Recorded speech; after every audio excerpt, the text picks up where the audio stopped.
आज जो है सिंथेसिस, तो सिंथेसिस की जो है एक्सरसाइज नंबर 4 देखेंगे जो कि एक्सीलेंट बुक से है, मोस्ट इम्पॉर्टेंट एक्सरसाइज है। तो इसका देखते हैं कैसे सिंपल सेंटेंस बनाया जाएगा। तो जैसा कि टॉपिक का नाम है जीरंड या नाउन से पूर्व प्रीपोजिशन का प्रयोग करके। जीरंड मतलब इस नियम में होता क्या है कि दो वाक्य दिए रहेंगे तो एक वाक्य की वर्ब को आप जीरंड में बदल दो, या जीरंड में ना ने नहीं आता हिंदी में तो उसको जीरंड हम कहते हैं। अगर ना ने नहीं आ रहा है तो अर्थ के अनुसार तब उसको नाउन में बदल दो। किस में बदल दो? नाउन में। और उसके पहले किसी उचित प्रीपोजिशन का भी प्रयोग करो अर्थ के अनुसार, बस इतना करना है, ठीक। बाकी एक वाक्य की वर्ब को वैसे रहने दो। तो चलिए देखते हैं इसका एक्सरसाइज। पहला एक्सरसाइज हमारी my brother is ill, he has a high fever. मेरा भाई बीमार है, उसके पास हाई फीवर यानी अधिक बुखार है, मतलब ऊंचा बुखार है, ज़्यादा बुखार है। हाई मीन्स ज़्यादा भी होता है, उसका बुखार बहुत ज़्यादा है। तो इसको करना क्या है, कुछ नहीं करना, पहला वाक्य सेम टू सेम लिख दो, दूसरे वाक्य से ही हैज हटा दो, तो हो जाएगा my brother is ill with high fever. ठीक है, my brother is ill with high fever. मेरा भाई जो है अधिक बुखार के साथ क्या है? बीमार है। क्लियर? तो ही हैज हटा के विथ हट लगा दो और कुछ करना नहीं है। दूसरा वाक्य, ही सा the moon he became glad. वह चंद्रमा देखा, वह खुश हो गया। ठीक, तो इसको कुछ ना करो, ही सा हटा के आप शुरुआत में आन सिंग कर दो, on S double E I N G, on seeing the moon comma he became glad. चंद्रमा देखने पर वह खुश हो गया, इसका अर्थ हो गया। अगला, ही गेव देम फूड, वह उन्हें भोजन दिया, he gave them liberally, he help them liberally, वो उनकी उदारतापूर्वक सहायता किया। तो इसमें कुछ करना नहीं है। ही गेव को आपको कर देना है बिसाइड्स। क्या कर देना है? बिसाइड्स, और गेव का करना है giving. Besides giving them food comma he help them liberally. अर्थ होगा उन्हें भोजन देने के अतिरिक्त वह उनकी उदारतापूर्वक सहायता भी किया। अतिरिक्त आ रहा है तो बिसाइड्स लगा दो, गेव का क्या हो जाएगा? गिविंग हो जाएगा। क्लियर? चलिए अगला देखते हैं। चौथा, आई बॉट ए वॉच, मैंने घड़ी खरीदा, I wait for RS 500 rupees for this. तो इसमें कुछ करना नहीं है। दूसरा वाक्य, पहला वाक्य सेम टू सेम लिख दो, दूसरा वाक्य को आपको जोड़ने के लिए आपको करना पड़ेगा for. I bought A watch for RS 500, ऐसे कर दो, फॉर RS 500, ठीक है, 500। ठीक है, I bought A watch for RS 500, मैं 500 रुपये में एक घड़ी खरीदा। इसका अर्थ यही होगा। मे की अंग्रेजी फार होगा, कीमत बताने के लिए फार लगता है मे की अंग्रेजी। क्लियर? आई बॉट ए फार, जितने में खरीदो फार करके वही लिख देना होता, और कुछ होता नहीं है। ऐसे एग्जाम्पल आपको किताब में देखोगे तो पहले नंबर पर ही मिलेगा। ठीक ना? She bought a pen, she gave 5 rupees for, तो फार 5 रुपीज़, उसी तरीके से बनेगा। चलिए देखते हैं। यू हेल्प्ड मी, तुमने मेरी सहायता किया, I would have been drowned, मैं डूब गया होता। तो इसमें कुछ करना नहीं है।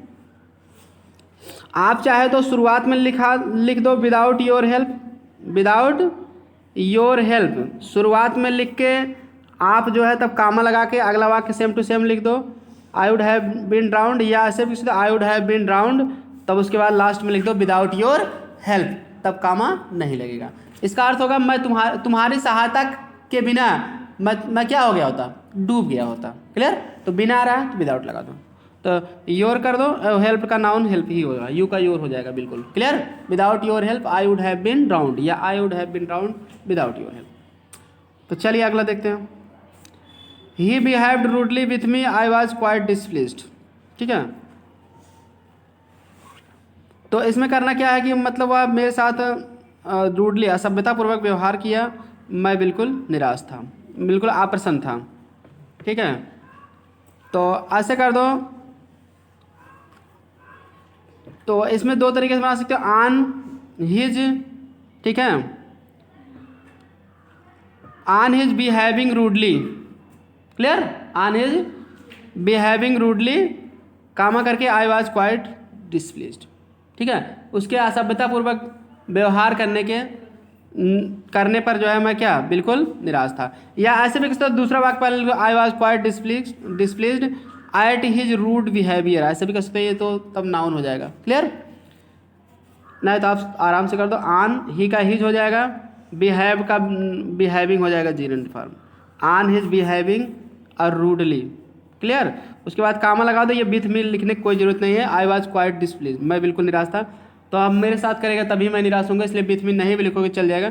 अगर लिखना चाहो तो लिख भी सकते हो, आन इज बिहेविंग रूडली विथ मी, ठीक है। उसका मेरे साथ जो है सभ्यतापूर्वक व्यवहार करने पर जो है, ठीक है ना, आई वॉज क्वाइट डिसप्लीज्ड। तो ठीक, तो आन इज बिहेविंग रूडली विथ मी लगाना चाहो लगा दो, नहीं डायरेक्ट कामा करके आप अगला वाक्य लिख दो तब भी चल जाएगा। अगला, he has failed many times he still hopes to succeed, वह कई बार फेल हो चुका है, वह अभी भी सफल होने की आशा करता है। तो ऐसे कर दो, तो he still hopes to succeed. तो अब ऐसे कर दो कि मतलब कई बार फेल हो चुका अभी भी आशा करता है सब।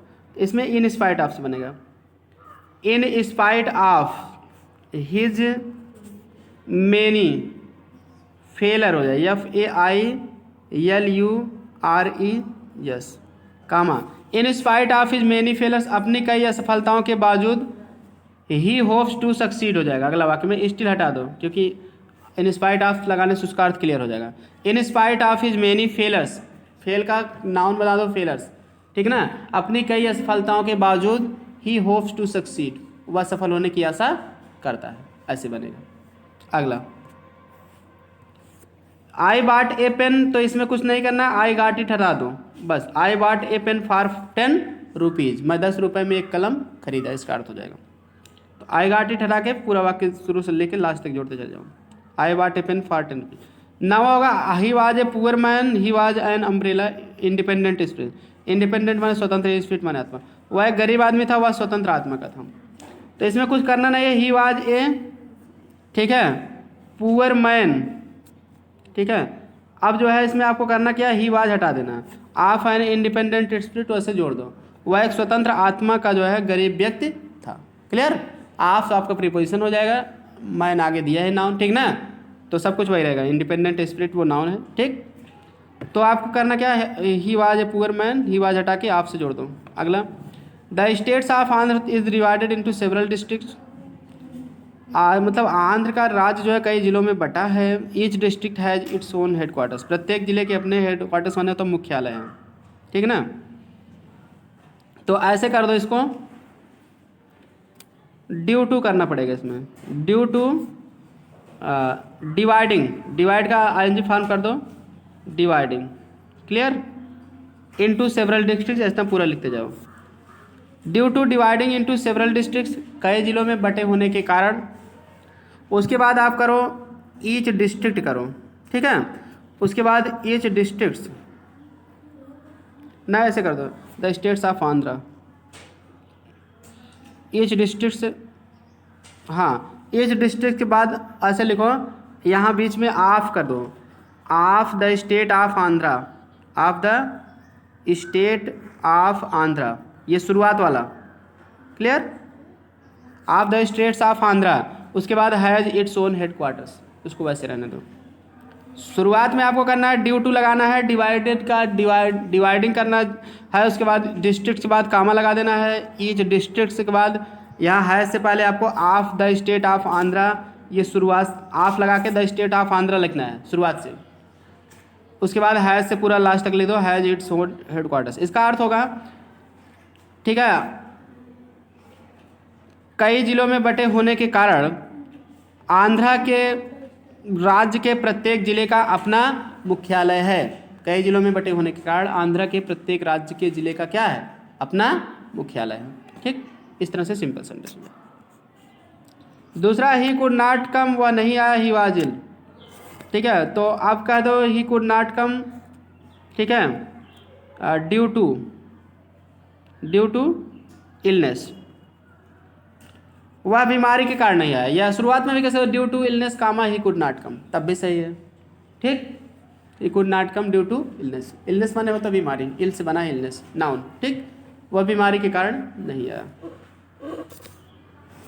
अगला है he reach the station, I bought tickets, I reach station, अब मैं स्टेशन पहुंचा, मैं टिकट खरीदा। तो ऐसे कर दो, आई शुरुआत में कर दो ऑन, रीच का रीचिंग कर दो, ऑन रीचिंग द स्टेशन, या आफ्टर रीचिंग द स्टेशन भी आप कर सकते हो, करे हो तब भी नहीं गलत है। आई बॉट टिकट, स्टेशन पहुंचने पर मैं टिकट खरीदा, या स्टेशन पहुंचने के बाद मैं टिकट खरीदा, क्लियर। अगला है he fled he had seen a bear coming. तो अब ठीक है, तो पहले शुरुआत में आप इसको करना पड़ेगा सीइंग। क्या करना पड़ेगा? Seeing. Seeing a bear coming, एक भालू को आता हुआ देखकर, कामा ही फ्लेड, वह भाग गया। पहले लिखना पड़ेगा सीइंग। देखिए इसमें तो पार्टिसिपल से हम बना दिए, ऐसा करो आन भी लगा दो इसके पास, तब जीरंड वाले नेम्स बन जाएगा, प्रीपोजिशन जीरंड। आन seeing a bear coming, clear, he fled, भालू को आता हुआ देखने पर वह क्या किया? भाग गया। आन लगा दो, on seeing a bear coming, he comma करके ही फ्लेड, फ्लेड बनो तब भाग गया। अगला, he was arrested, I heard the news, I went to the police station. वह गिरफ्तार हुआ, मैं समाचार सुना, मैं पुलिस स्टेशन में थाना, मैं थाने पर गया। तो इसको ऐसे कर दो, on hearing, on HEARING, here का ING फॉर्म हियरिंग कर दो। On hearing the news of his arresting, इसको जीरेड बना दो, ARRESTING, पहले वाले वाक्य से। On hearing the news of his arresting, उसके गिरफ्तार करने का समाचार सुनने पर, क्लियर, कामा कर दो, अगला वाक्य सेम टू सेम लिख दो, कुछ करना नहीं है। I went to the station, on hearing the news of his arresting, या hearing the news of his arresting कर दो, तब भी चल जाएगा, क्लियर, क्योंकि आपके साथ वहाँ उधर है जीरंड, तो इधर पार्टिसिपल भी लगा दोगे, दिक्कत नहीं होगी। On hearing the news of his arresting या hearing the news of his arresting, comma I went to the police station, ये दोनों वाक्य सही होंगे इस तरह से। मतलब उसकी गिरफ्तारी का समाचार सुनने पर मैं स्टेशन पर गया, थाने पर गया। He return safely, all were glad, वह सुरक्षित ढंग से वापस आ गया, सभी खुश थे। तो इसको कह दो ऑल वेयर ग्लैड, ठीक है। तो एट हिज सेफ रिटर्न ऐसे भी कर सकते हो, या ऐसे कह सकते हो ऑन हिज रिटर्निंग सेफली, शुरुआत में कर दो जीरो से बना दो, ऑन हिज रिटर्निंग सेफली, उसके सुरक्षित ढंग से लौटने पर, कामा ऑल वेयर ग्लैड, अब उसके बाद सब कुछ दूसरा वाक्य सेम टू सेम लिख दो। ऑन हिज रिटर्न का रिटर्निंग कर दो, सेफली के बाद कामा लगा दो, अगला वाक्य जो कहते हो रहने दो। अगला होगा ही रोट ए बुक, उसके बाद देखिए दूसरे वाक्य से कुछ करना नहीं है, द बुक वाज काट दो, ऑन से जोड़ दो उसको। He wrote a book on translation, उसने ट्रांसलेशन पर एक किताब लिखा, इस तरह से हो जाए, ठीक। अगला, सोहन सोल्ड हिज हाउस, पहला वाक्य जो कहते हो लिख दो, दूसरे वाक्य से ही सोल्ड इट काट दो, बस और कुछ नहीं करना है, फॉर 50,000 रुपीज़ से जोड़ दो उसको, क्लियर, अर्थ हो जाएगा सोहन ने 50,000 रुपये में एक घर खरीदा। 18वां होगा ही हिज हर अंकल डाइड, उसके चाचा मर गए, ही हर्ड द न्यूज, वह समाचार सुनी, वेप्ट, वह रोई। तो इसको इसमें कर दो on hearing, on hearing the news, on hearing the news माने समाचार सुनने पर, उसके बाद लगा दो ऑफ, ठीक है, ऑफ, हाँ, हर लगा दो, अंकल लगा दो, एपोस्टाफियस करके डेथ कर दो, डाई का डेथ बना दो। On hearing the news of her uncle's death, अपनी चाचा की मौत का समाचार सुनने पर, उसके बाद अगला वाक्य लास्ट वाक्य सेम टू सेम लिख दो, सी वेप्ट, उसने क्या किया? रोया। On hearing the news of her uncle's death, comma she wept. अगला, she met an old man in the street, he had a book in hand. तो इसमें करना क्या, पहला वाक्य सेम टू सेम लिख दो, she met an old man in the street, उसके बाद ही हैड काट दो, इसके जगह पे लिख देना आपको with a book in his hand. अर्थ होगा, विथ माने वाला भी होता है, जैसे a girl with a basket माने टोकरी वाली लड़की, तो इसमें हो जाएगा, ठीक है, तो इसका अर्थ हो जाएगा वह अपने हाथ में किताब वाले आदमी से, जो बूढ़े आदमी से गली में मिली। तो पहला वाक्य सेम टू सेम लिखो, ही हैड काट के विथ करना है, ए से जोड़ देना। लास्ट वाक्य है हिज वाइफ डाइड, उसकी पत्नी मर गई, ही हर्ड द न्यूज, वह समाचार सुना, वह मूर्छित हो गया, फेंटेड मतलब मूर्छित हो गया। तो इसमें भी करना है कुछ नहीं, ऑन हियरिंग करना है, दूसरे वाक्य से हियर का ING form banana, hearing, on hearing the news, समाचार सुनने पर, किसके समाचार सुनने पर? ऑफ लगाना है, ऑफ हिज वाइफ, एपोस्टाफियस करके डेथ करना है, कामा करके अगला वाक्य जो कहते हो लिख देना है, लास्ट वाला वाक्य तब ही फेंटेड लिख देना है, ठीक ना। तो हो जाएगा on hearing the news of his wives death, अपनी पत्नी की मौत का समाचार सुनने पर ही फेंटेड, वह मूर्छित हो गया। समझ में आ गया? ठीक, तो ये था आपका जो है यूज ऑफ जीरंड, ठीक है, बिफोर नाउन और प्रीपोजिशन। तो ये टॉपिक था। अब आज की वीडियो में इतना ही, मिलते हैं नेक्स्ट वीडियो में अगली एक्सरसाइज के साथ। अगली एक्सरसाइज में आपको नाउन या फ्रेज इन ए पोजीशन का नियम, उसके इससे संबंधित एक्सरसाइज बताई जाएगी। वीडियो पसंद आए तो लाइक, सब्सक्राइब और शेयर करें। मिलते हैं नेक्स्ट वीडियो में।